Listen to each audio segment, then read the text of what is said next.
Imamat pasal 1 ayat 1 sampai 17.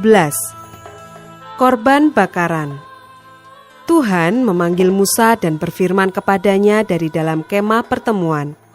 Berbicaralah kepada orang Israel dan katakan kepada mereka, apabila seseorang di antaramu hendak mempersembahkan persembahan kepada Tuhan, haruslah persembahanmu yang kamu persembahkan itu dari ternak, yakni dari lembu sapi atau dari kambing domba. Jikalau persembahannya merupakan korban bakaran dari lembu, haruslah ia mempersembahkan seekor jantan yang tidak bercela. Ia harus membawanya ke pintu kemah pertemuan, supaya Tuhan berkenan akan dia. Lalu ia harus meletakkan tangannya ke atas kepala korban bakaran itu, sehingga baginya persembahan itu diperkenan untuk mengadakan pendamaian baginya.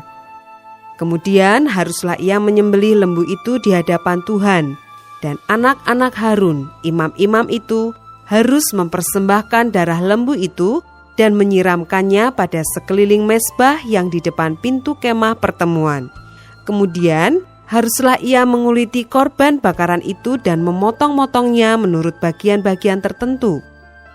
Anak-anak Imam Harun haruslah menaruh api di atas mezbah dan menyusun kayu di atas api itu, dan mereka harus mengatur potongan-potongan korban itu dan kepala serta lemaknya di atas kayu yang sedang menyala di atas mezbah. Tetapi isi perutnya dan betisnya haruslah dibasuh dengan air, dan seluruhnya itu harus dibakar oleh imam di atas mezbah sebagai korban bakaran, sebagai korban api-apian yang baunya menyenangkan bagi Tuhan. Jikalau persembahannya untuk korban bakaran adalah dari kambing domba, baik dari domba maupun dari kambing, haruslah ia mempersembahkan seekor jantan yang tidak bercela. Haruslah ia menyembelihnya pada sisi mezbah sebelah utara di hadapan Tuhan. Lalu haruslah anak-anak Harun, imam-imam itu, menyiramkan darahnya pada mezbah sekelilingnya. Kemudian haruslah ia memotong-motongnya menurut bagian-bagian tertentu, dan bersama-sama kepalanya dan lemaknya diaturlah semuanya itu oleh imam di atas kayu yang sedang menyala di atas mezbah. Isi perut dan betisnya haruslah dibasuh dengan air, dan seluruhnya itu haruslah dipersembahkan oleh imam dan dibakar di atas mezbah. Itulah korban bakaran, suatu korban api-apian yang baunya menyenangkan bagi Tuhan. Jikalau persembahannya kepada Tuhan merupakan korban bakaran dari burung, haruslah ia mempersembahkan korbannya itu dari burung tekukur atau dari anak burung merpati. Imam harus membawanya ke mezbah, lalu memulas kepalanya dan membakarnya di atas mezbah.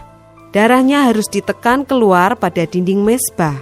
Temboloknya serta dengan bulunya haruslah disisihkan dan dibuang ke samping mezbah sebelah timur ke tempat abu. Dan ia harus mencapik burung itu pada pangkal sayapnya, tetapi tidak sampai terpisah.